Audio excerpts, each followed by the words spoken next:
So the first thing you have to do when you're using deductive is to specify the topic. And once you specify the topic, then you're going to specify the range of the phenomena that the theory is going to address. And so let's stop here for a minute and think about that. So of the research articles that you've read, I want to see the Zoom screen. I want to see your faces. Here we go. Here we go. Okay. So of those articles that you read, who thinks they have an example of a deductive study? Who's got one?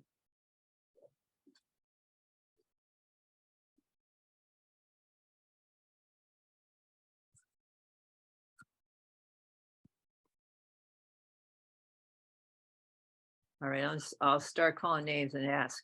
Okay, so Mary, do you think you know of one of the studies that you read? Do you know that one of them is using deductive reasoning? Starting with the premise and then looking for data? Mary, do you think so? Are you there? I guess Mary's not here. Okay, then how about Maya? Maya?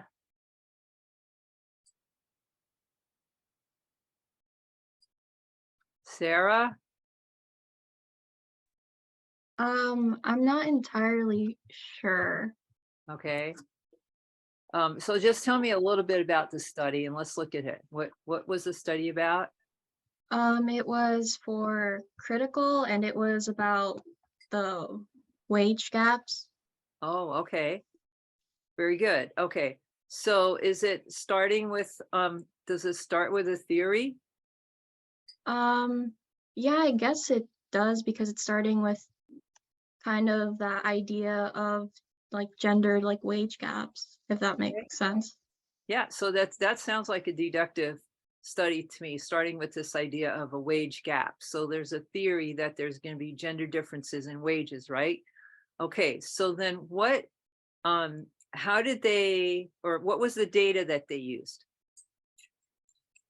They used like another person's like study, so they got like so this other person did like a study from like 1988 and then like 2010 and was just like using the two that they were doing and it was I can't remember. Wait, I need to look back at it, but they were just using like two comparisons, one from the 80s and one from the 2010s. So you said from the 80s, 80s and Uh, 10s? yes. Okay, so that's a good example then for what we're just talking about. Okay, so going back to the PowerPoint again, I kept the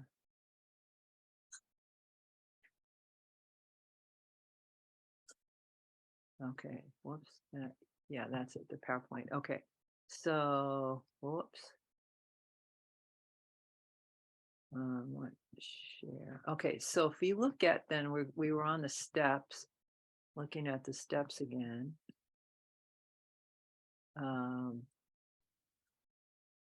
Did the share screen. I just want to get to the slideshow. Here we go. Okay. So if we look at then so we're specifying the topic, which is the wage gap. Okay. The gender wage gap. Okay. So then the range of the phenomena. So in order to do that, they looked at a study that had wages that were listed in the 1980s and then in the 2010 time period, like 2010 to 2018 or something like that. Okay, so that would be the range of the phenomenon. So we have a wage gap. So we're not looking at wages going all the way back to the 1800s, although there were people working in factories. That might be a time to look at it, but it's probably hard to get a hold of that data, right? And then we also want to see what's happening currently, most likely. So they're looking at 1980 and then in 2010s, maybe 2010, 2011, 2012, I don't know exactly, but sometime in that. So the range is looking at the wages and looking at a study that has documented them already, and then going to look and see the specific time periods. Okay. So the range of the phenomena are the wages that were already documented and then during these particular years, okay? So when we're looking at, once we specify a topic, then we have to look at the range of the phenomenon and when and how it occurs. Another study that some students looked at was a study on classroom conflict interaction, and they were looking at K through 12 schools. So they're looking at kindergarten through 12th grade. So the range is looking at kindergarten through 12th grade. It's not looking at college students. It's not looking at graduate students. It's not looking at PhD students, right? It's just looking at kindergarten through 12th grade. So that's the range, okay, for that specific phenomenon, which is looking at student conflict resolution. Okay. So let's stop here for a minute, and in your groups, I want you to identify the range of one of the studies that you looked at as a group. I'm going to ask each group to share with us the range of the research they were looking at. And I don't want to use the one that was just used about the wage gap. Use a different one if you're in that first group, okay? So let me go back to the breakout rooms. Okay. Okay, so go ahead and then Anna, you're not in a breakout room, so I'm going to put you in one. Okay. Okay, there you go.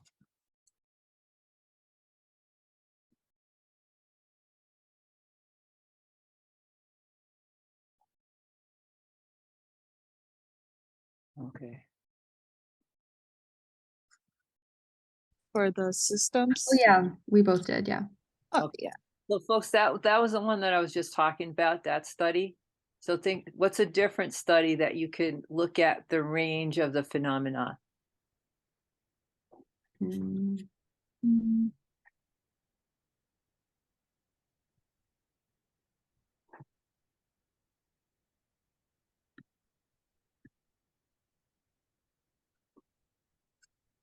So it's any one of the studies that you've looked at, and I'm assuming you're in different groups, so just pick one study, like what did they look at, and then what's the range? So how did they decide the parameters, the limits of what they were going to look at, or how would you describe those limits of what they were going to look at? Right. Is range in a way like the audience, the population that you're looking at? So the range is how they're narrowing down what they're going to look at. So let's just say you were interested in romantic relationships, right? So we can't study the romantic relationships of every single person on the planet, right? So we narrow it down. The way that we narrow it down is the range. So it is considering who is this population or the phenomenon. And if it's not people, let's say we wanted to do something in media, we decided to analyze TV programs. You can't analyze every single TV program. So there's got to be a range. So you have some way of deciding, we're going to look at these specific types of TV programs. So that would be the range. Okay. So can you think of one of the studies that you've looked at, what the range of the phenomena is?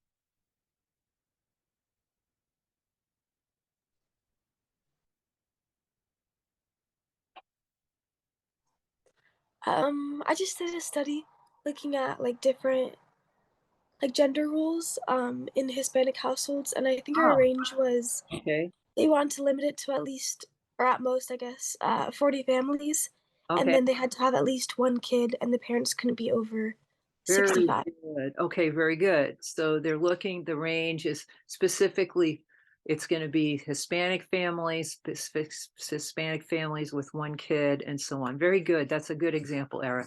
Okay, I think you got the idea now. So if you think about it now, I think you can figure it out for any study that you're looking at. Okay, I'm going to leave the room. Good job.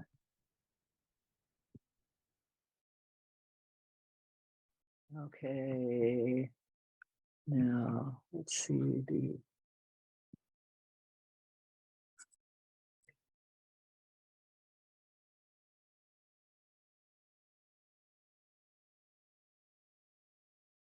Okay, so did you figure out a study to focus on and figure out what the range is yet?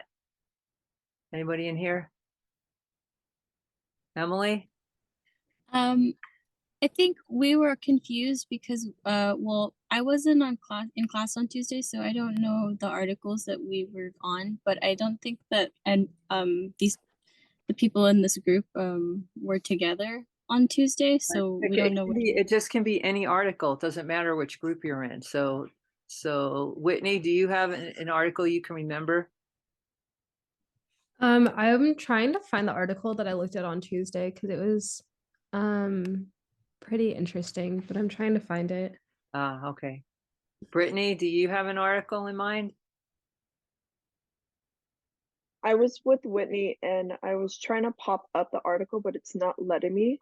Oh, But it's about, so I'm looking at our draft and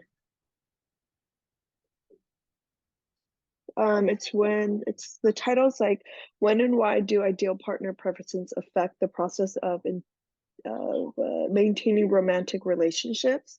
We chose love because it was on Valentine's Day, and okay. it's just Nice. talking about relationships. Okay. So what was the parameters? How do you set parameters? Because you can't study every single romantic relationship in the world. So how do you decide which relationships to study?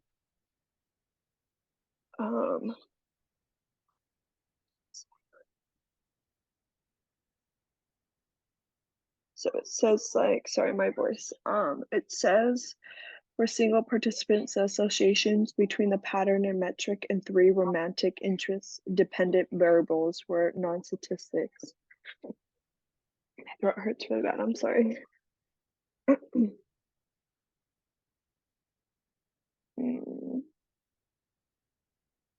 Okay, so I think you're on the right track. So you just figure out the parameters are like the limits, the range, or the range is, you know, like what's going to be included in your study, since you cannot study all the romantic relationships on the planet, right? Nobody can do that. So you got to figure out how are you going to narrow in on it. Okay, so the range is like how you narrow in on a topic. So you could be selecting out that you're going to only study people like today. You're going to limit it to some people that you recruit to directly be in the study, or you could say, hey, I'm going to look at some previous studies and analyze those studies, and I'm going to look at relationships in the 1980s and compare them to relationships in the 2020, right? So that would be like a way that you're looking at a range of certain of the phenomenon that you want to study. So, okay, it's how you narrow things down, basically. All right. Okay, I think you're on the track now. So I'm going to leave and see you in the big room. Okay.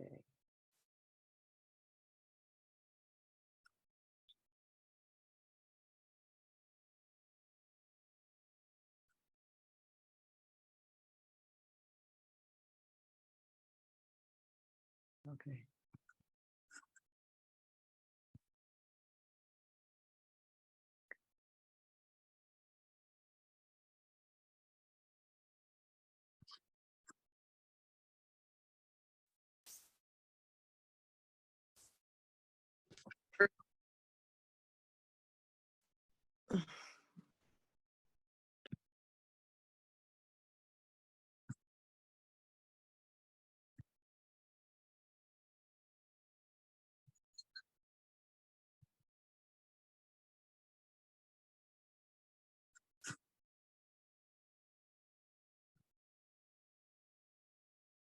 Okay. All right. So I visited with a couple of groups to look at it. So I'm gonna actually ask somebody in one of the groups I didn't visit to share, and then we can work on it together if you weren't sure about it. So somebody from group 3, let's see. How about, okay, I already did talk to Whitney and Brittany. Okay, I would talk to people in group 3. So how about in group 4? So Austin, Ed, Enoch, and Priska. So what's one of the studies that you thought about that was deductive?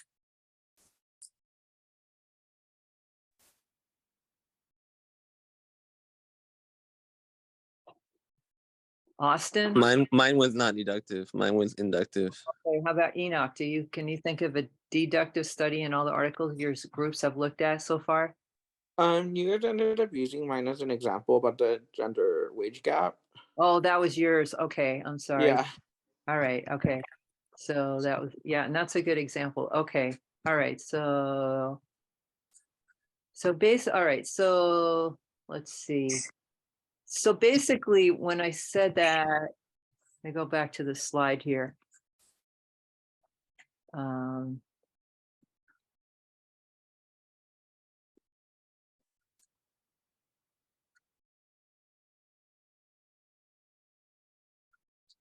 All right, so we want this here. Can you see this, the PowerPoint?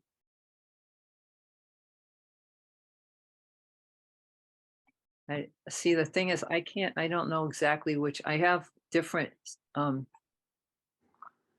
screens on here and it's hard. So let me go back and pick this one. Okay, here we go. Maybe now. All right, so there's different. What I'm trying to help you do is to make sure you can apply this to articles and understand it, and then you'll be able to apply it to your own research, right? So when the first step is to specify the topic. So you saw how, this, whatever the topic is, relationships, conflict resolution in the classroom, media, images, the wage gap, all these different things, right? So whatever the topic is, you specify it, but then you have to specify the range. So as I noticed with one group, okay, they were looking at romantic relationships. So we can't look at all the romantic relationships that exist in the world. So we narrow things down, and that's what that we mean by specifying the range. So we're going to look at as a certain amount or certain instances or certain types of instances, because it's not possible for any study to look at all cases of any phenomenon. So the range looks at what you're going to look at. And sometimes you do it by, so if you're analyzing data that you collect that's not from observing actual interactions, but something that's written down already, like that's been documented in some kind of, any kind of documents or text and so on, right? Then you can look at it by years, like that data about the wage gap. You can look at certain years, so you can narrow it down by a certain amount of years. You can narrow it down by demographics. So one group was looking at Hispanic families, and it was specifically looking at Hispanic families with one child, and they decided to, I think it was 40, correct me if I'm wrong, was it 40 families they were going to look at? Yes, it was 40. Yeah, so they decided they're going to look at 40 families, 40 Hispanic families with one child. So that's how they narrowed it down, right? So the researcher gets to decide how they want to narrow it down. And some of it's done for practical reasons. As I said, you can't look at all cases. Nobody can. In a study, you can only look at a certain amount. So some of it's like, what's realistic? What can we actually do? And then some of it is to try to make sure that you get enough of a certain type of whatever it is, certain type of relationship, a certain type of media, certain type of television show, certain type of media message, other type of media message, right? Whatever it is that you're analyzing. So you're trying to narrow it down, but also have enough cases that you can make justifiable claims about the phenomenon, okay? So then the next step is that you identify and specify the major concepts and variables. So you've been doing that for all the articles, is identifying the variables. And if you're looking at qualitative research, it doesn't call the things that are being studied variables, but it does have concepts that people are applying to the data that they collect, right? And so sometimes we call those sensitizing concepts, so that we know what we're looking for in the data that we collect. Okay, so I think that you know that what a variable is at this point. We talked about independent and dependent variables. So in a study that's, let's see, about the wage gap, what was the variables? What constituted the variables in that wage gap study?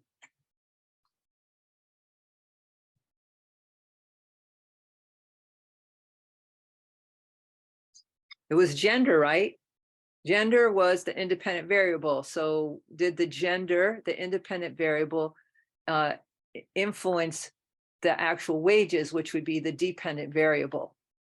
So it's independent because the wage isn't influencing the gender, okay? But the gender is influencing how much people are getting paid. So that makes the wage that dependent. It's dependent on your gender, how much money you get paid.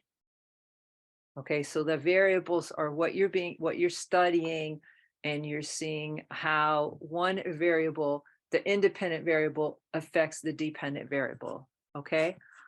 So you've now, let's look at again the steps. So you figure out the topic, then you decide the range of it. How much of the phenomenon are you going to actually investigate? You narrow it down to the range.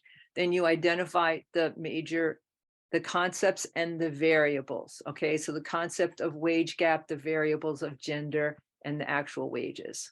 Okay, for that study about the conflict resolution in the classroom, you had the variables of teachers teaching conflict, you had the variables of the parents, and you have the variables of the administration, and how all of them dealt with conflict. Influence, the dependent variable, was conflict resolution in the classroom. Students, how they handle conflict in the classroom, dependent on those other things. Okay, so now the next step after you've identified these things, right, is then you're going to collect data to find out what you know about the relationship amongst these variables. Okay, and then you will reason logically from those presuppositions to the specific topics. So the topic, let's go back again to the wage gap. Okay, so we're interested in the topic of the wage gap, and we're looking at how the variables of gender influence the wage gap. And the study, I assume the study, correct me if I'm wrong, did find that there was a difference based on gender. Is that correct? Yes. Yes. Okay. So then that proved that the theory that they started with about a gender wage gap, they proved it to be true as they investigated the data. Okay, so they started out with this theory about a wage gap, and then they went and they found the specific evidence that proved their theory. Now, sometimes you could start with a theory like that, and then the data will actually disprove your theory. That does happen sometimes too, right? So it just depends on what the data is that gets collected, what if you prove or you disprove your theory. And that could be important as well. If you disprove, or if you find that it's not true, then you have to ask more questions to figure out, well, then what is going on if it's not what we assumed it was. So then you would have to change the premise. Like he said, the premise that that professor said about college students, he said that good students get good grades, and then that one student was, a college student, therefore a good student, therefore he would get good grades, right? So if it turned out to not be true, now we have to adjust it. So what else is going on? Okay, so something else. So maybe it's not whether you're classified as a good student or a bad student or a mediocre student, but maybe a better variable to look at would be the amount of time that you studied for the exam. Maybe that's the variable with study time. Study time influences grades, not whether you classified as a good student or some other type of student, right? Because what is a good student?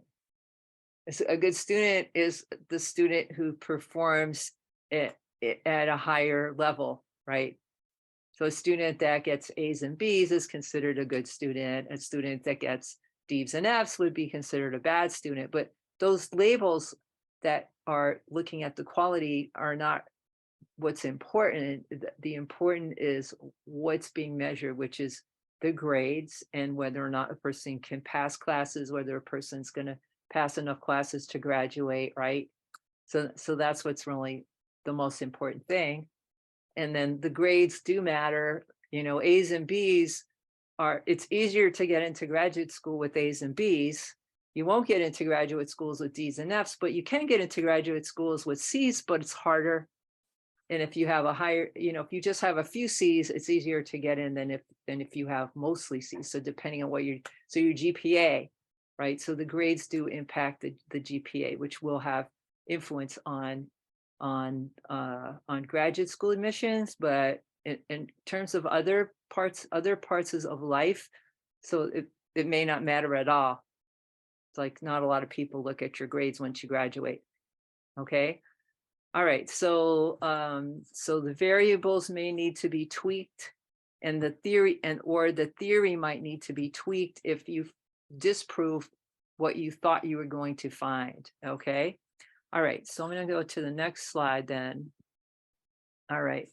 So what you're doing then is with your theory is that you create a hypothesis, and the hypothesis the point of the hypothesis is to actually predict what you're going to find. And so when you're doing deductive reasoning, you have a theory that tells you what your hypothesis is going to be, and then you predict. And you actually have two hypotheses. You have the hypothesis that says, X is going to happen. So good grades will lead to, studying would lead to higher grades. Okay, that's your hypothesis. Then your null hypothesis is studying does not affect grades. Okay, so then you look at the data and you try to find out how many hours did somebody study, did your group of students, whatever your limitations were, the range of students that you looked at. So are you going to look at first year students? Are you going to look at students all through college? Are you going to look at students going all the way back to kindergarten through college? Are you going to look at maybe just seniors? So that your range, you figured out what's the range of students that you're going to study. Are you going to look at them at all schools? You're going to look at them at state universities. How many state universities? And so on, right? So that's your range. So your hypothesis is going to make a prediction that yes, it will, or no, it will not have an effect, whatever it is you're measuring. Okay, gender will have an influence on wages, or no, gender will have no influence on wages. So you're figuring out the variables, and the hypothesis is you're guessing before you even look at the data. You're guessing what's going to happen. So it's the variable, the independent variable is either going to affect the dependent variable, or it's not going to have an effect. And so you state that at the beginning of your study, and then you look for it. Okay. So it says it must be falsifiable. So that's why you say it's either yes or it's no, and if it's no, it's falsified, right? And then the hypothesis predicts the relationship or the difference. So if you say that conflict resolution training will make a difference in how students approach conflict, then the variables would be the training, like students getting training, and then the dependent variable is the ability to manage conflict. So what you might do for that is to look at, if you're looking at schools, look at how many conflicts that students have in the classroom, looking at whether the students resolve the conflicts effectively, and those kinds of things. So you'd have to figure out what are the variables, what are the aspects of the variable that indicates good or ineffective conflict resolution, to measure if the conflict resolution teaching, conflict resolution lessons have an effect on the actual student's behavior. You're trying to figure that out. So yes, it does. No, it doesn't. That's your hypothesis. Okay.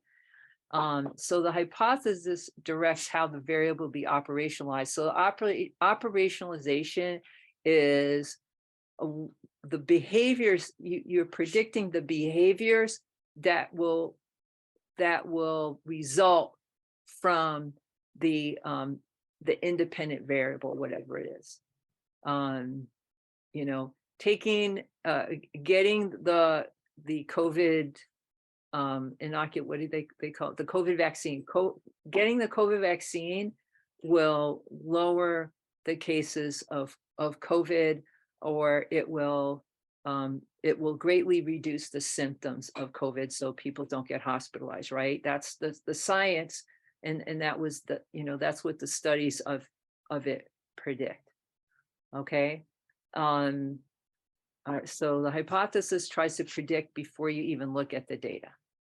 And then it says they're called inferential statistics. So it's a type of statistics that use that people, there's formulas that you look at how many cases you have and compared to the population that you've actually studied. And then the statistics, there's a certain number in this inferential statistics that determines if your results are significant or not.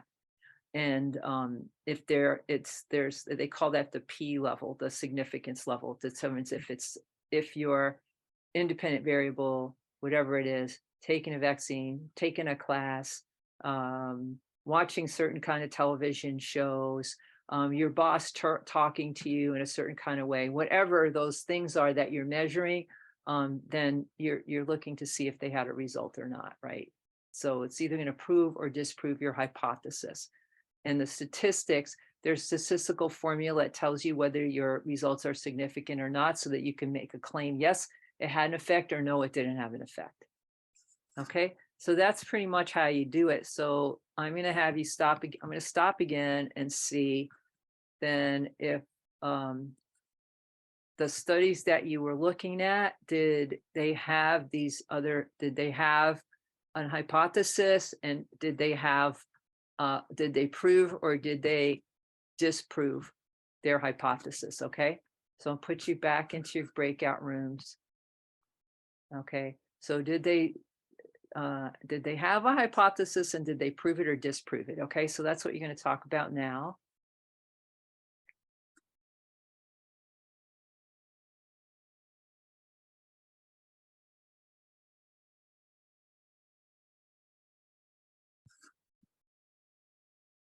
Okay.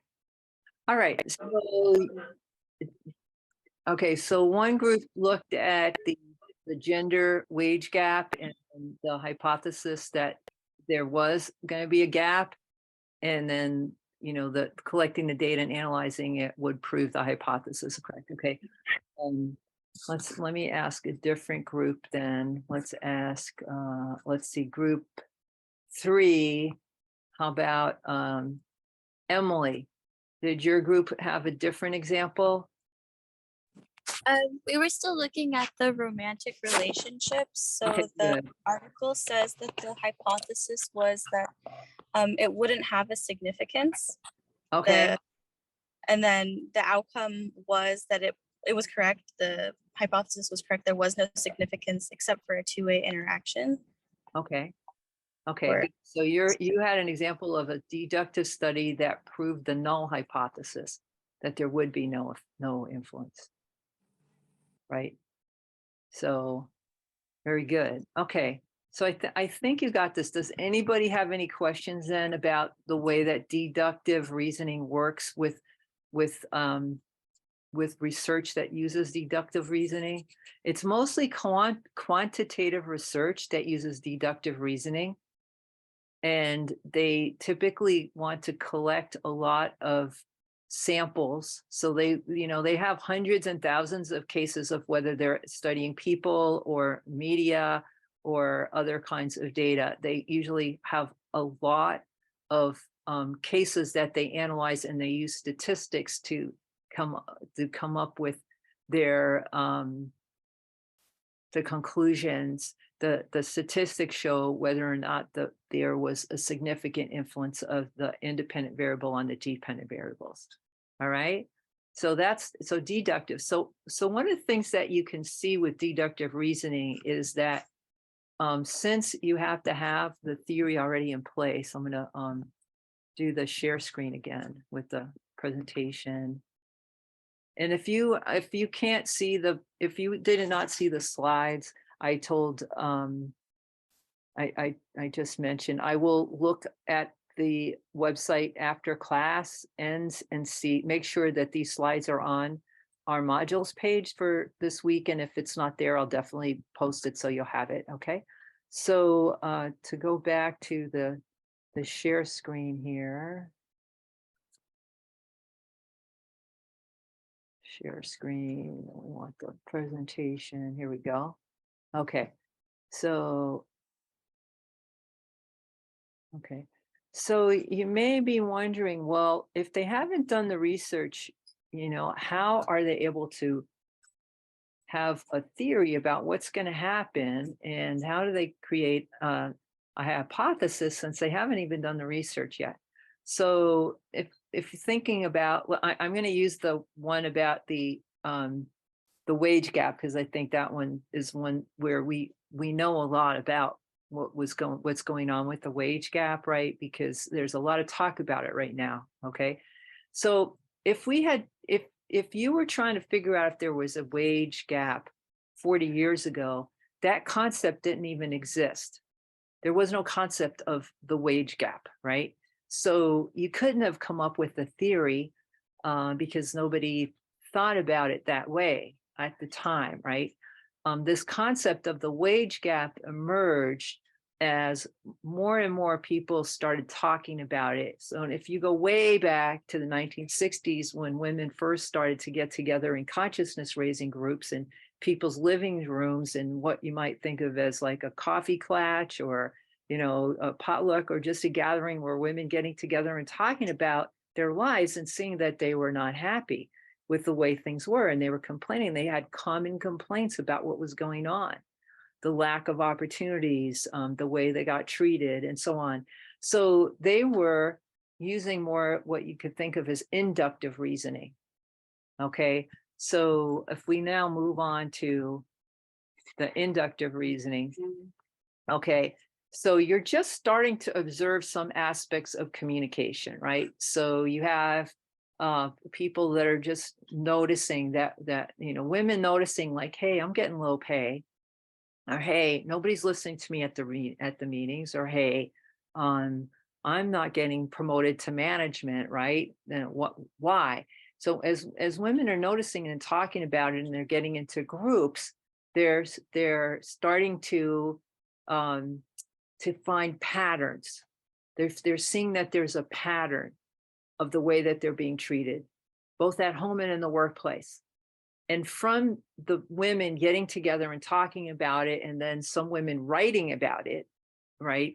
Then you started to have it got articulated into a theory. And the theory that emerged from these people having these complaints was feminist theory.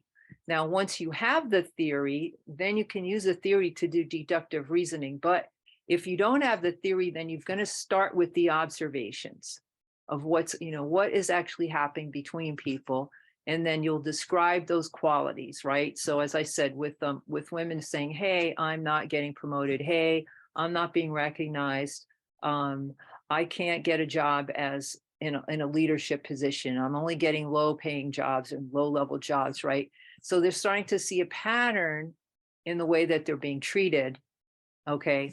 And then they can start putting labels onto it after they notice it, right? So we started to label those things like gender discrimination or sexism, and so on. The wage gap. Another term that came out of the feminist movement is called the glass ceiling. So women started noticing that they could not rise to the upper levels of management. So the glass ceiling is a metaphor where you're looking up and you can see those leadership positions, but you can't rise into them.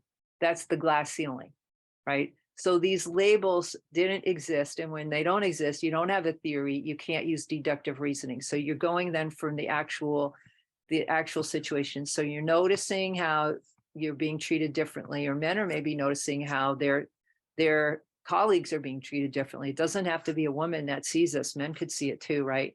So you describe the qualities, you look for the patterns, and then you start articulating the principles that apply to the pattern, right? So the principles that the feminists saw was that to get promoted into leadership, you had to be male or you wouldn't get that position. And we can still see that with the presidency. We haven't even had any women nominated in the major parties as a presidential candidate, right? So it's, I mean, it's still going on. It may change in our lifetimes. I hear that there's a woman that's running now that's going to run for the Republican Party. So who knows? Who knows? But right now, that's what we could say, right? And then, so you're going back and forth with looking at the cases, and then you're trying to articulate the principles. And then if you have enough cases and things, and a phenomenon has been studied for a long time, then you might get to a theory. So we would call that theory, now we call it feminism, right? Or it could be gender theory. It's not only about the situation of women, but how the genders get treated differently, right? So once you have that theory in place, then you can start making hypotheses, and you could do deductive types of reasoning. And so you have the hypothesis up front, and then you collect data and test for it. And if you don't have the theory, then you start from, as that other professor said, from the bottom up. So what are the different cases? It's happening here, it's happening here, all these different cases. That adds up to a process of discrimination, and it's discrimination against women. So, what are we going to call that? No. So now it's called gender discrimination, and there's actually legal recognition of it, and there's laws to try to protect women. And it's not only applies to women, but then there's other cases, right? Another phenomenon that is talked about a lot now in the media today, right, is the brutality of the police against men of colors, and especially against Black men, right? So we know a lot about the George Floyd case because that got videotaped, right?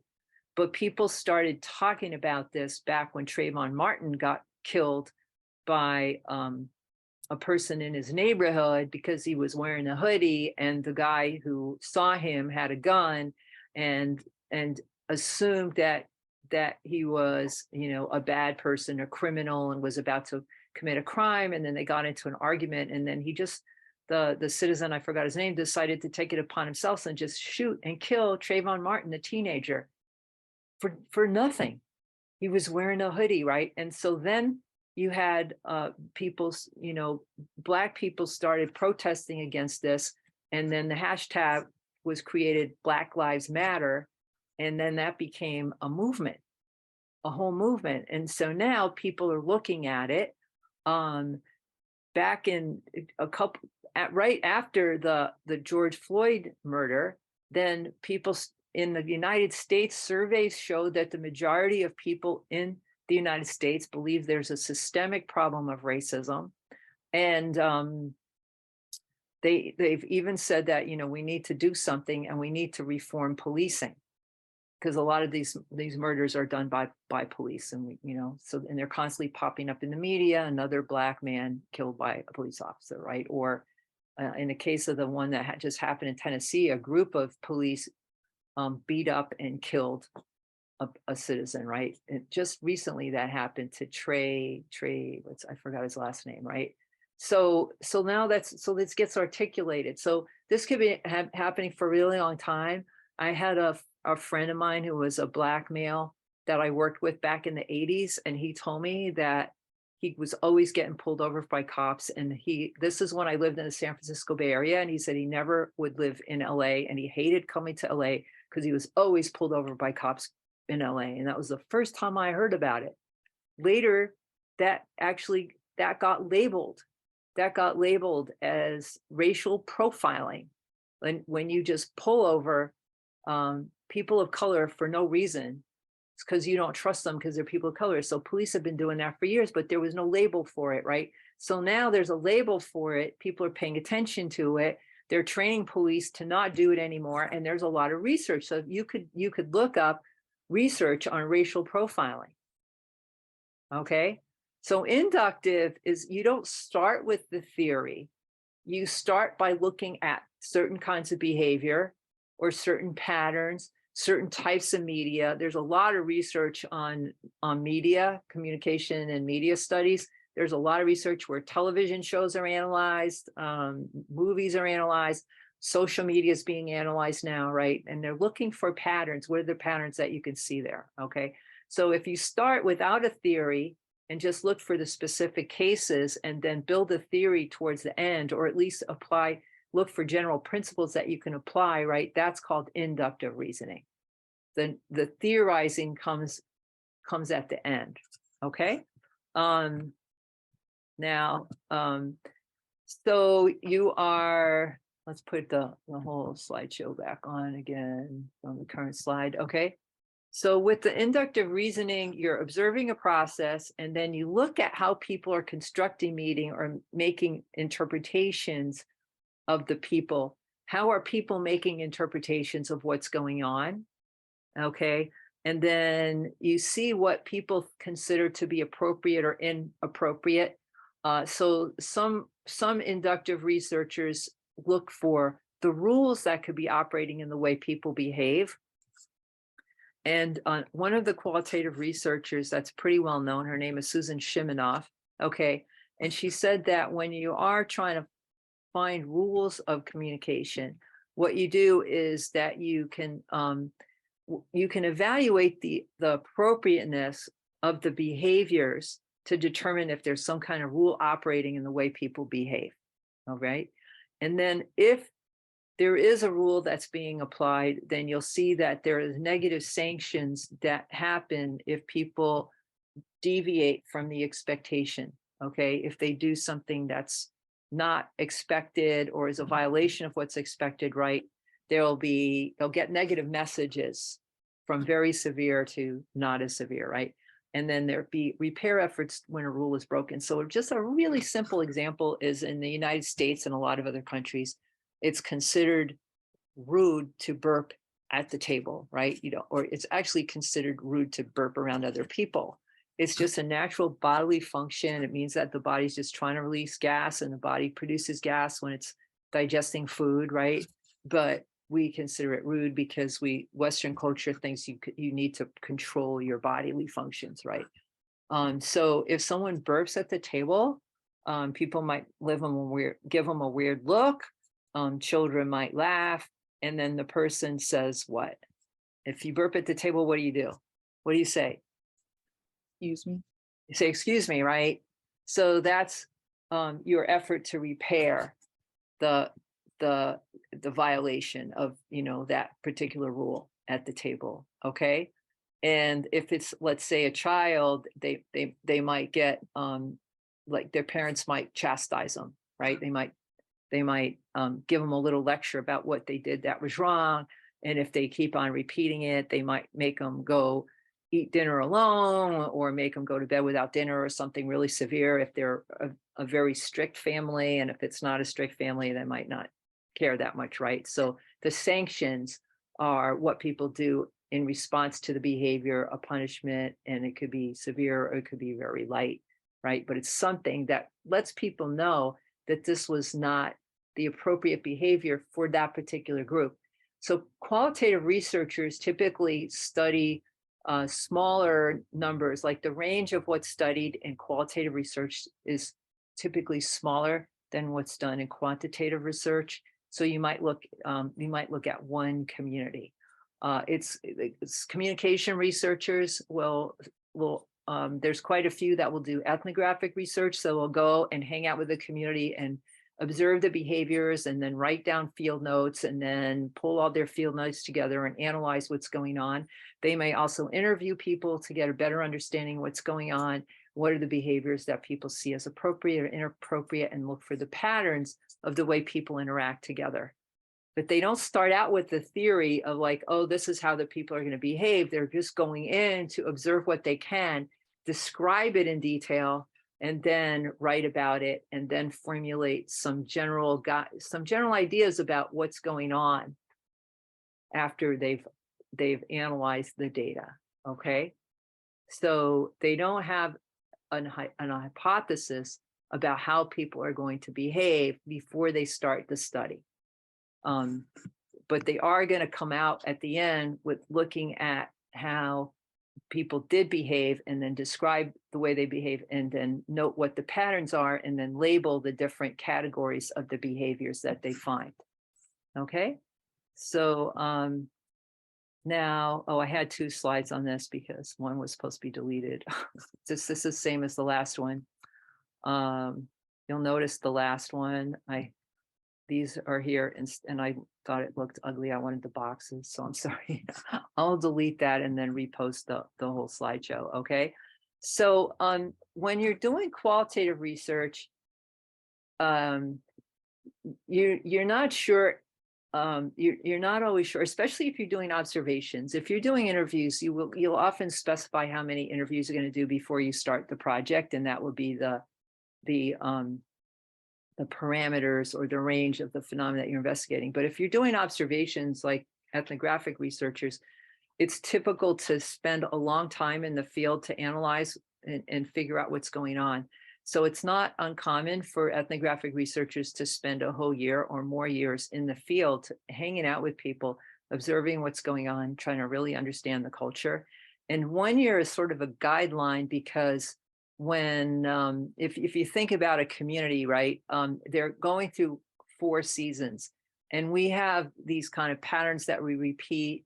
And I don't care what culture you're from, you have certain kind of patterns. There's ways that you and your community, your family, you interact and do certain kinds of things in the summer, or you do other kinds of things in the fall, you do other things in the winter. You have certain holidays that you celebrate in those different seasons, and your behavior just makes slight modifications depending on the season or the events that happen within the different seasons. So that's why with a year, you kind of seen a pattern of what people do through all these different seasons. And that if you collect a lot of information, let's say about what people did during the winter holiday season, right?